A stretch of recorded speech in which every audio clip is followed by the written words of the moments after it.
very special. And you're amazing. Oh, thank you very much. Obviously, most people here know you from Star Wars, right? Fallen Order, which it's an amazing game. Were you a fan before?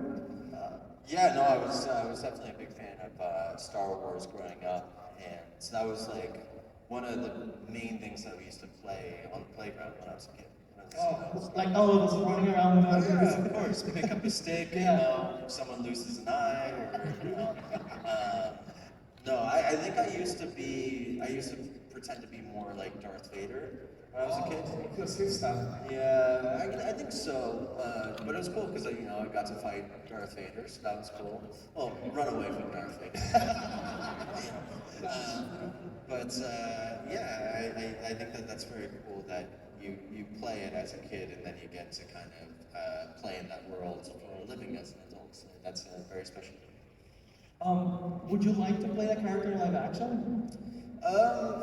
It depends on if it made sense for the character and if it was, you know, a good use of the role. Really, I don't have any plans to do it if it's just to do it.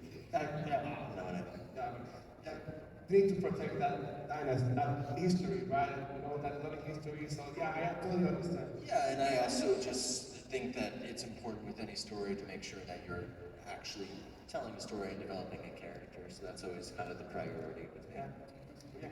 Se puede ir para adelante para hacer preguntas, por favor, como mencionamos donde está Ponky, una frita y uno nos podría pasar con las preguntas. Sí, enseguida.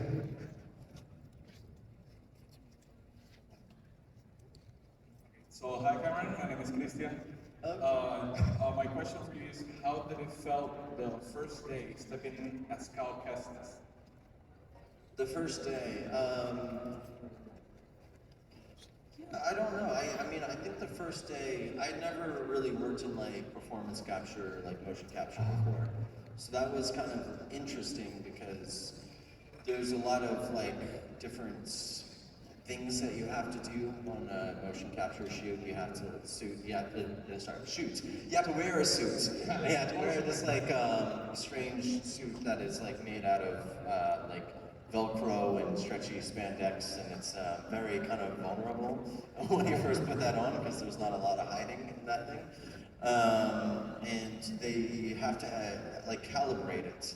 So you have to like do all these weird movements where you're like lifting your arms and making movements and bending over and lifting up your legs, and then you have to do this thing with your face where you do all the different possible expressions that your face can make and say all these nonsense words and sentences, and then you actually get started for the day. So so much of it was just kind of getting used to what that environment was.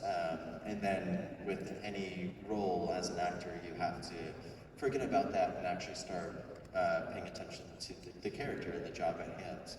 So yeah, I don't know. The first day was definitely like getting your sea legs where you're, you know, it's kind of still on your training wheels and just figuring it out. But now it's been a number of years of doing it, so it's a little bit less weird for me. When you capture like that, when you say your lines, are they recorded and are those the lines that are used for the game, or do you have to re-record those lines again? Oh no, like, that's all. What you see in the game is the performance that we shoot on a day. Okay. It's you know, it's essentially like pointing a camera at somebody, except in a motion capture studio, you're surrounded by like 80 or 100 different cameras, but it's the same process as you know, anything else. Thank you. Thank you. Hello, Cameron. Forgive me, this is going to be a little lengthy questionnaire. But my name is the Questionnaire? Yeah. Oh my gosh, We don't have all that. it's the IRS. They finally found me.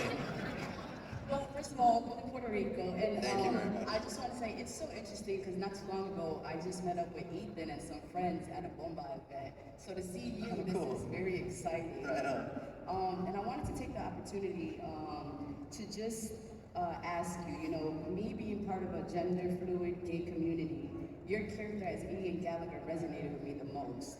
And there was an episode in season 8 in which you had to stand up to the community as gay Jesus. And now that we're here in the season, you know, to honor our king, what would you say you got out of that episode, or specifically playing that character at that moment?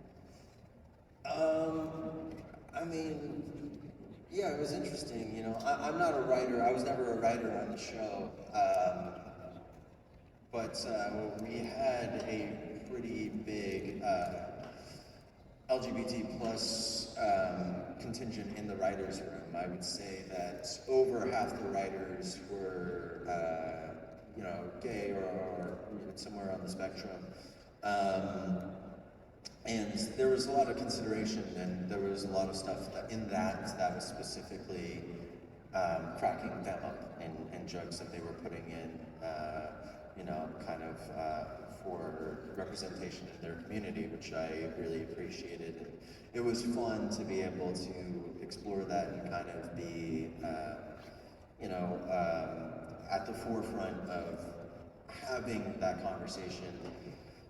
I think that, you know, by season 8, there was a lot of media on TV or streaming that was tackling it, but when we first started the show, there was less representation. And it felt a little bit more edgy in that way. And so over the course of the show, we had to kind of go further and further, I think, to kind of keep pushing in new or unexplored territory.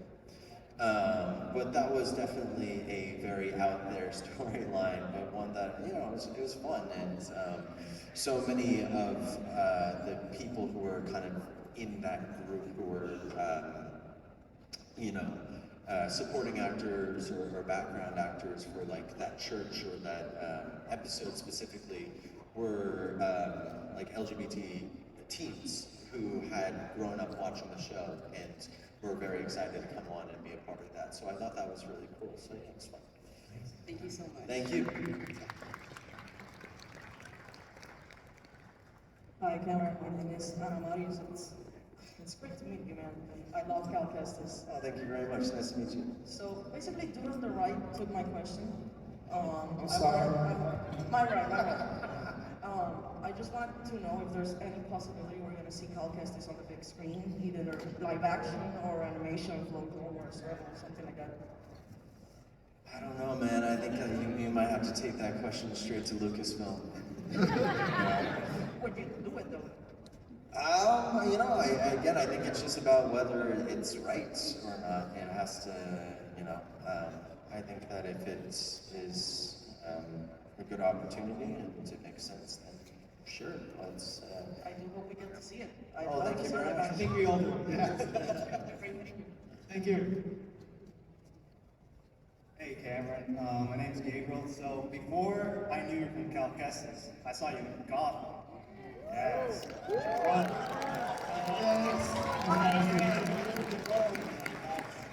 That's my time. But my question really has to do because you go from this psychotic character in Rome to do Cal Kestis. So which character, and it was great, like both performances are great. Which of those two characters do you think people are going to mostly remember you by? Jerome or Cal Kestis? They're both great, by the way. I love them both. Do you think that Jerome was psychotic? I thought it was a really normal what was that normal about what he was doing?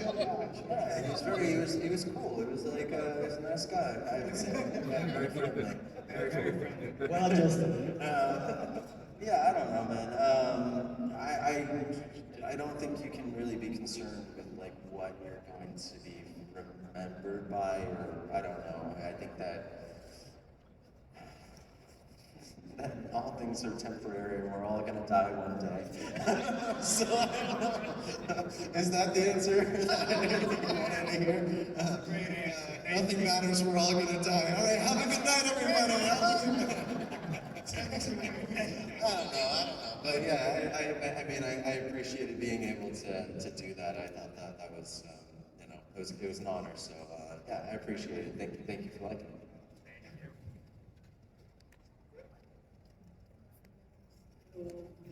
Hello. My name is Leon. just have a quick question. I've been playing D&D and different things regarding acting and voice acting. And as an aspiring voice actor, you kind of like maybe see different ways that you can perform a character and different roles. And I've been very inspired by your performances. And I was curious to know, like, what would you say to new voice actors and actors that come into the field? What would you recommend to them?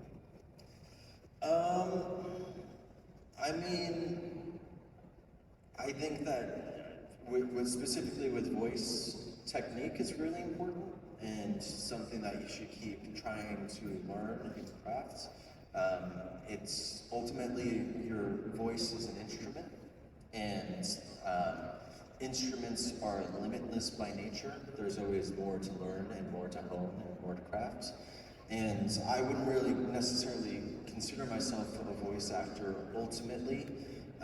There's a lot of really, really, really incredible voice actors who are capable of doing things that are to me, almost unfathomable with voice, who I very much admire. But yeah, I would say continue learning your technique and work on new things, and also listen and pay attention to other people.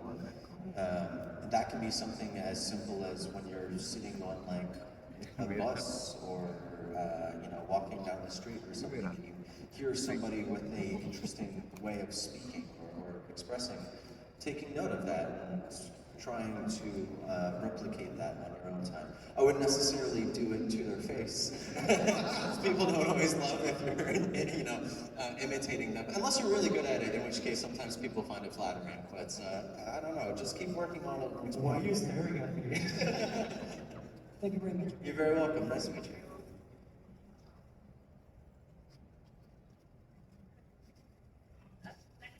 Hi, Cameron. Hello. My name's Veronica. I have a very short and simple question. Did you get to keep the poncho?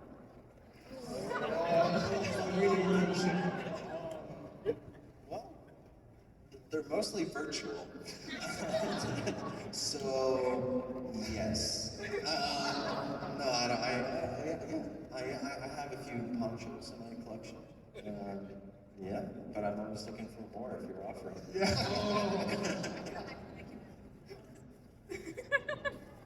Thank you. Hi, my name is Lady Diaz. I have a good question. Since you've been interpreted as Cal and in big screens like the Joker, a good question is there like a chance funny fun fact, you actually been like a Easter egg in one of the TV series from Ahsoka. Is there a chance that you will possibly be in another video game with maybe the same action, or just in big screens in general? Would I be in another like video game, meaning like not like Star Wars, just like another video game in general? Yeah. I don't know, honestly.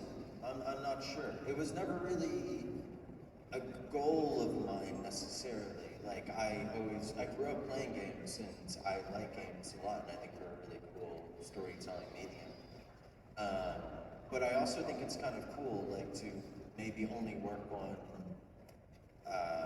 like one series and have like a really cool one thing that you do, and then that's kind of like a mic drop in ways, and it's kind of cool. So I don't know if I'll ever do another one. I'm not sure. Thank you. You're welcome. Hi Cameron, my name is Carlos Rodriguez from Habla Gamer. Nice gorilla shirt, man. Yeah, representing. Thank you. Since you play call characters in a video game and we will possibly see you the transition to film, how much freedom do you have for the character, or what do you contribute to his development? And also, what do you think of call characters embracing the dark side on the second game? Yeah, so it's interesting because it's like we have a really great team of writers on the Jedi games. That being said, I think that as an actor, you're kind of advocating for your character, and you spend a lot of time understanding who they are and where they're coming from. And so you have to learn how to protect them and make sure that what is being said or done makes sense situationally for them. Obviously, you take what's being written and you try to work out a reason or justification for why that's happening. But if you don't see a justification or if you see a better way that that could be handled, then that's a conversation that probably needs to be had. When we were working on the first, we developed like a rapport and ability to be able to communicate that pretty early on in the process. And thankfully, that team, especially our head writers, Danny and Aaron, were really open to kind of conversation and feedback. And we would always have rehearsals before we would actually go and shoot it. We'd have rehearsals the day before, and then the next day, if writing needed to be done, we could rewrite and then come back the next day and shoot it. So there was a number of times where we would do that, and I wouldn't be able to tell you line by line who did what and when, because it's more of it's more fluid than that. It's kind of a conversation. Towards the end of the first game, we started talking about what we would want to do with the second, where we would want to see the character go, and a lot of those conversations did end up going towards the second game and what we ultimately did. But sometimes you're surprised by something in it. You might not necessarily know where that came from or why it's that way, but when you think about it for a while, you go, actually, that's great. And sometimes you want to be surprised or taken to places that are not as familiar.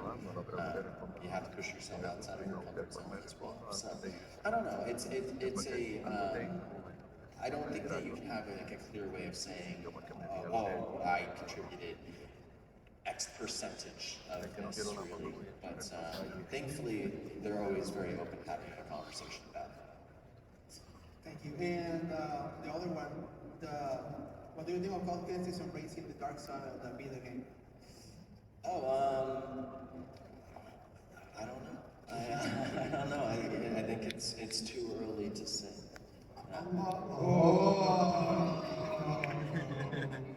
Thank you. Thank you.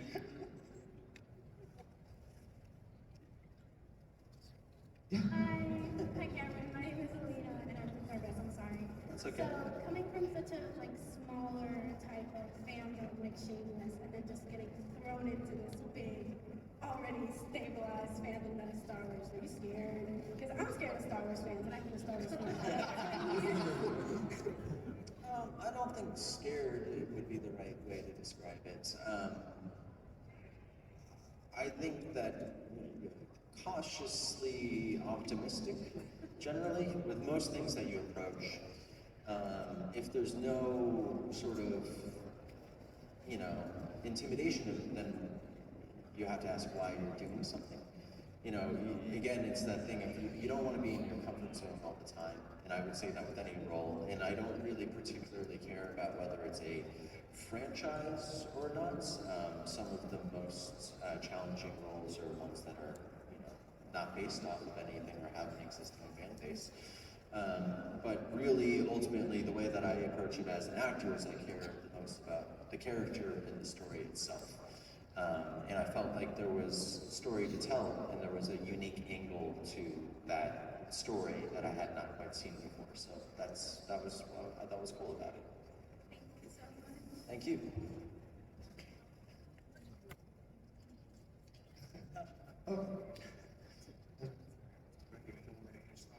Hi. So first of all, thank you for coaching this team for presenting the gingers and second related. And I'm sorry for the fans of Heath Ledger's performance and the iconic Jack Nicholson. We have Joaquin Phoenix now, but what inspired you to give your own touch to Jerome and the dual role? So for you who don't know, later on in the show, to give that performance and your own touch to the Joker, because it was kind of cultish, so it was fun. What inspired me?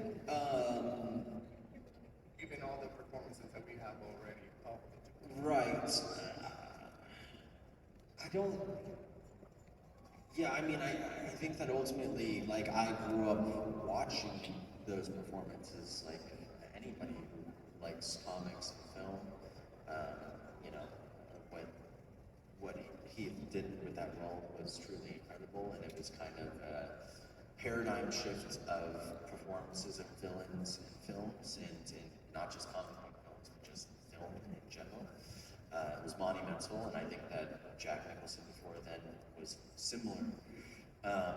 But I think that it would be a error to try to directly replicate the performance of another actor. Ultimately, your performance needs to be dictated by the story that is being told in and of itself, in the context of that story. And the tone of Gotham was very specific.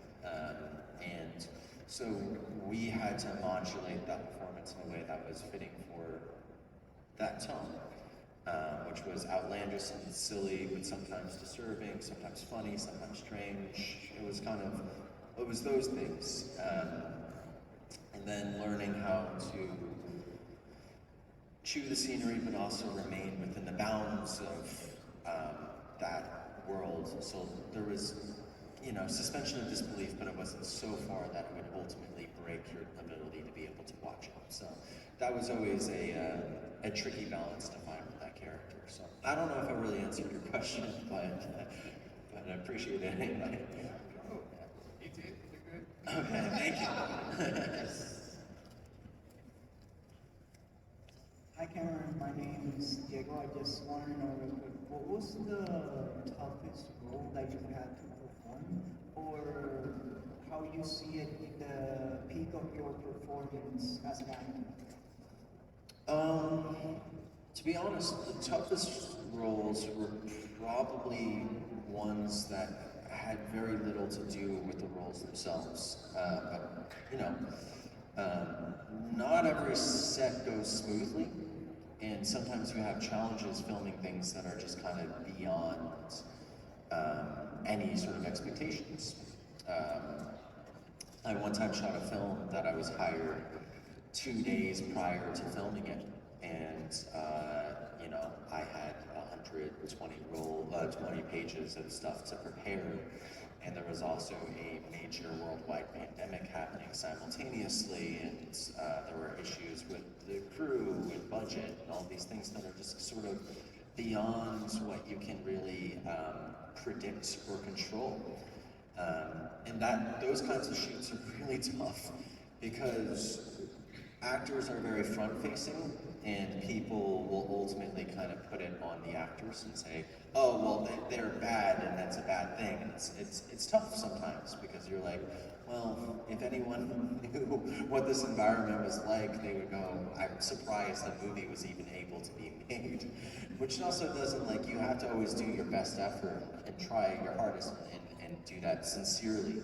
But I would say that honestly, roles that might seem challenging from the outside are sometimes very fun. And if a set is run well, it gives room or space for the actors to be able to play and express. So, I don't know. I think that a lot of times the most challenging roles are the ones that people probably have never heard of, and maybe for a good reason, to be fair.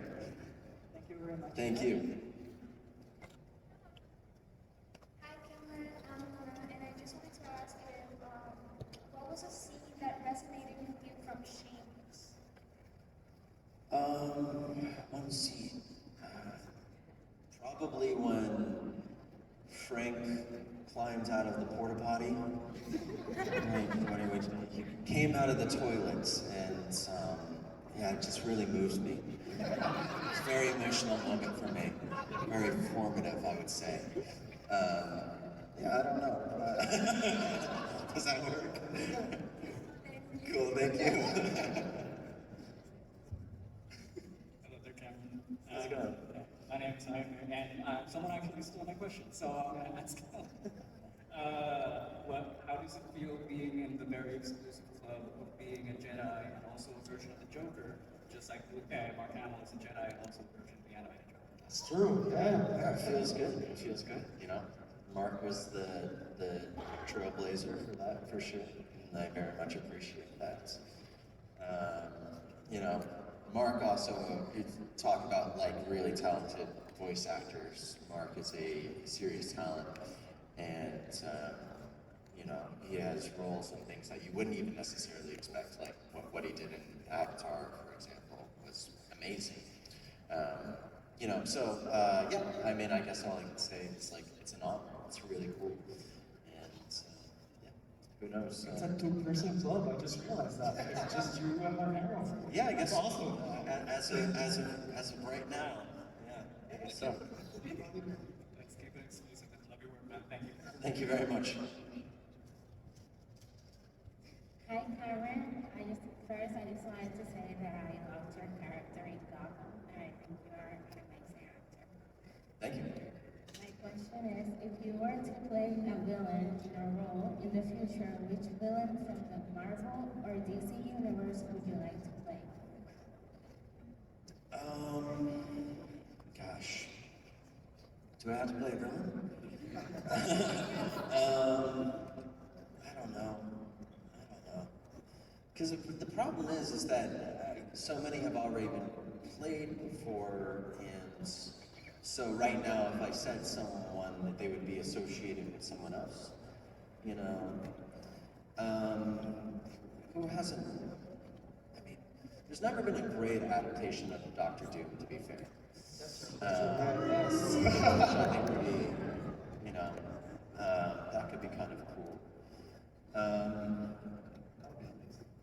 Brainiac would be kind of cool. Yeah, I think I would like to do something, you know, there's also something kind of interesting about roles that you're not necessarily, your face is not necessarily on screen. Like a Doctor Doom or Brainiac, which I think is kind of cool. Green Goblin when he's behind the mask. I don't know, maybe something like that.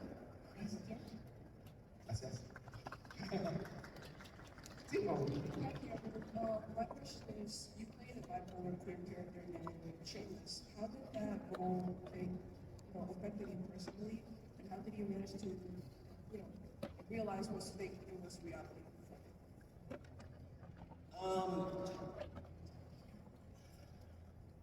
Well, I mean, you have to have some sort of separation between fiction and reality in your life, and you know, I don't want to get into the different methods of method acting and how to approach that, because I think everyone will be asleep after I speak for the next few hours. But you know. I think that it was really great to be able to play something that was a kind of unique perspective and humanizing of those issues that, you know, I think that even now talking about mental health and mental illness is still pretty stigmatized and kind of difficult, and something that I think a lot of people feel shame about, which they shouldn't. It's medical, like anything else. We're all made different ways, and I don't think that there's any problem with wanting to get help. You know, and I guess that was something that was nice about the storytelling with the Ian role, was there was continuing. Life carried on, and we got to see him go through different things, different challenges, and sometimes those challenges were pretty to look at, but sometimes they were, you know, meaningful, and we got to understand and empathize. So I think that was, yeah, that was really great. So, thank you. Gracias.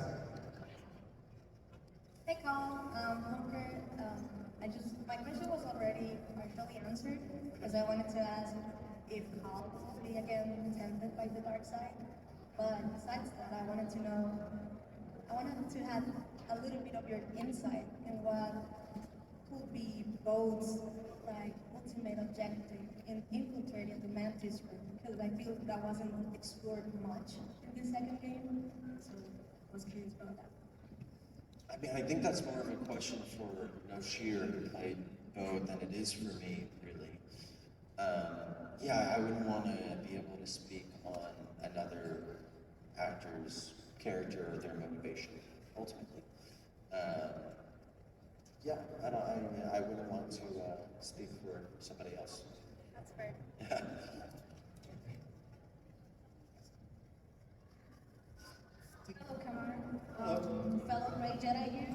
My question is, since we know Cal Kestis is kind of a outsider, and he's not like a Jedi or Sith, he's like in the middle. Following that path, which character of the Star Wars universe would you love Cal Kestis to encounter, and why is it Ahsoka Tano? I think Cal is pretty squarely a Jedi. I don't think he's. I kind of disagree with that assessment, I have to say. You said we all know, but I don't think we all do. To be fair, but that's okay if that's how you feel. But I think that one of the interesting things about what we've done with the stories is that there's nuance to people, and when you live your life by one sort of like credo or restriction, that becomes very restrictive and can become an issue. And I think that within the story of Star Wars, the Jedi were so kind of constricted that it ultimately led to them being deceived and kind of their downfall to a certain degree. And I think that, you know, you can be a good person and also have some moral complications in your life. And if anything, I think that makes you kind of a better person, that you still try to do the right thing even when you have challenges facing you. And I think that was one of the main things we wanted to explore with Cal. So I kind of forget the second part of your question. I'm sorry. Which character of the Star Wars universe Oh, right. would you like Cal Kestis to be with, and why with Ahsoka Tano? Right. Dexter Jester is not an option, because I think that Cal could probably run the diner with Greaves and everybody, and we could just like eat pancakes for like a spin-off possibly. Yeah, so that would be my choice. But Ahsoka would probably eat at that diner too. Thank you so much. Thank you. Cal's pancakes. Yeah, I like it. Calzones. Oh, that's good. You can open like a calzones. Did anyone hear a cricket just now? Was that just me? That joke bombed so bad that a cricket came out. Alright, go ahead. Nice to meet you, Cameron. I wanted to ask, since BD1 is one of your most faithful companions to the two games of Star Wars, I wanted to ask if you had the option or the chance to pick any other droid to help you in your journey, which one would it be?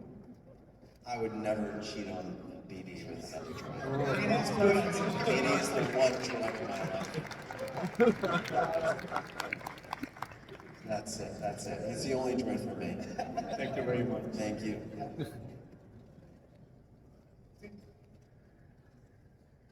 Hi. The question I am going to be a future actor, and I will be in future movies. I will be in Marvel. I have one experience as extra. Also, I want to ask you to a fellow actor, what will be your advice for everyone actor? What advice would I have for actors? Okay. Yeah, I mean, ultimately, you have to find what is truthful for you and find your own voice. But what you have to do is you have to keep learning from other performers, but you can't make the mistake of trying to emulate them. So learn what you admire about them and then try to find how that relates to you on a personal level. I think that's a mistake that a lot of young actors make, is they think, well, I'll just do what Robert De Niro does or something. It's like, well, no, that's Robert De Niro was who he was because of how he was a authentic representation of him in himself. So I guess that's kind of like an important thing. So I don't know, I guess that would be my immediate advice then. But good luck. Yeah, thank you. Yeah, thanks.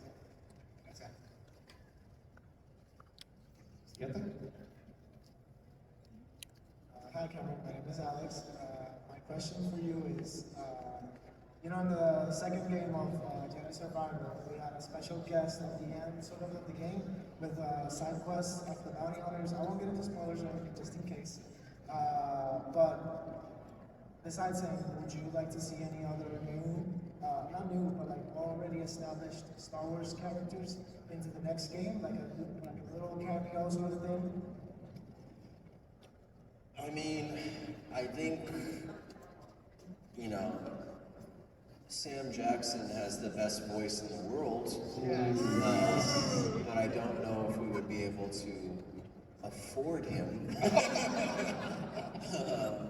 But I do love me some Samuel L. Jackson. I think that, he could read the phone book and I would listen to him. So yeah, if we could get him in the game, that would be amazing. Thank you. Thank you very much. Thank you. Hi, Cameron. My name is Marcus, and I'd like to ask, I want to bring it back to the mocap part of specifically the second game. What was your favorite two stances from the game has a two stance thing that you can switch between the two stances.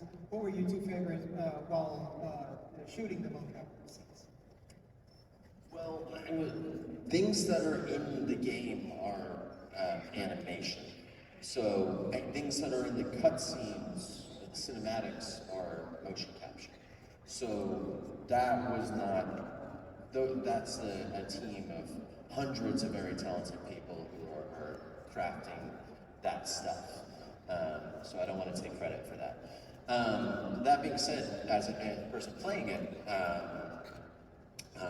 very much like the pirate stance with the blaster and the single saber.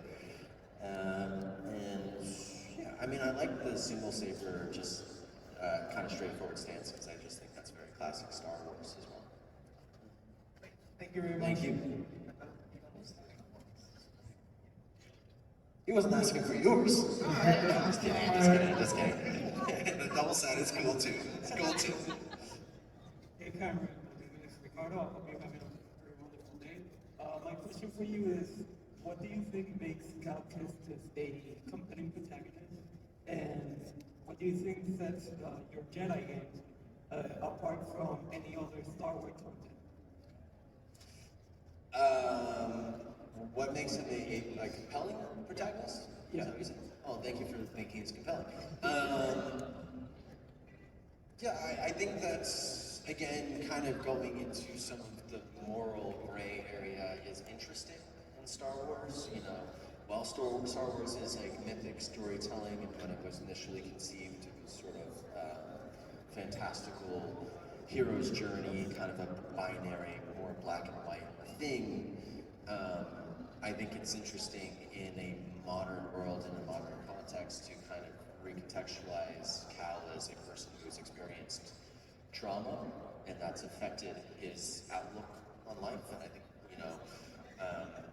there's interesting things that happen when you tell a story over multiple installments, and that you can watch a character continue to develop and change over a story. And that's something that I very much have enjoyed getting the chance to do, is to kind of show Cal's progression as he has experiences, and these experiences change him. And it was always an important part of building the story, was making sure that we keep in mind the experiences of his life and what that might do to how he makes the decisions that he's faced with. I don't remember the second part again, I'm sorry. What do you think sets apart your Jedi games, so Fallen Order, Jedi Survivor, apart from other Star Wars content? I don't know. I'm not a critic, so I don't know. But yeah, I appreciate that you like them. Thank you. We're running out of time, so I think we have space for just a couple more questions. Hello, Cameron. My name is. Oh, she's already gone. That was my sister Lily. Unremovable until now. She is unfamiliar with your work, but she's uncultured, so it's perfectly fine. So even though I may be blindfolded, perfectly blind, I can sense a very handsome ginger man up on stage. But, however, he is missing one thing. What happened to the poncho? Yeah, I left it at home. I'm sorry. I'm sorry. But, how old is your sister? How old is Lily? Lily, how old are you? 12. She's 12, and how old are you? 16. Okay, look out for your little sister, man. Keep, yeah, be a good big brother and take care of her, all right? All right. Thank you. Thank you both. I was gonna ask about the pawn shop too. Asked and answered, man. Asked and answered. Okay. If there is a new game, do you think it's gonna be a pawn shop? Will you fight for the control? There better be. If there is, otherwise I don't know if there should be a new game. You know, I think I'll be leading the boycott. Hashtag we need that culture. Thank you. Question more. If Anakin Skywalker and Cal meet, how do you think it's gonna be their meet? A lot of romantic tension, probably. I've been writing fanfics and submitting them directly to Disney offices. Thank you. Hello. My question is, can you give us your favorite quote or line when you were playing Jerome Valeska in Gotham? And do it with his voices, if possible.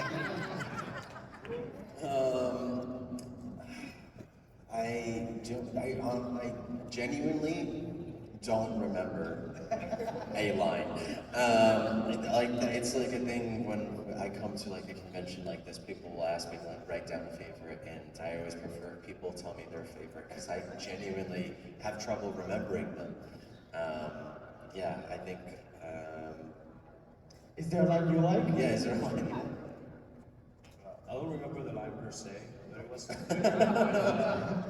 Russian roulette with the inmate. Oh, okay, yeah, the I'm the boss scene. Yeah. Yeah. Like, who's the boss? Yeah, that's a good one. That's a good one. Yeah, I don't know. I'll go with that. That works for me. Yeah. Thank you very much. Thank you very much. I think we're thank you for your time, Cameron. It's been awesome having you here. And thank you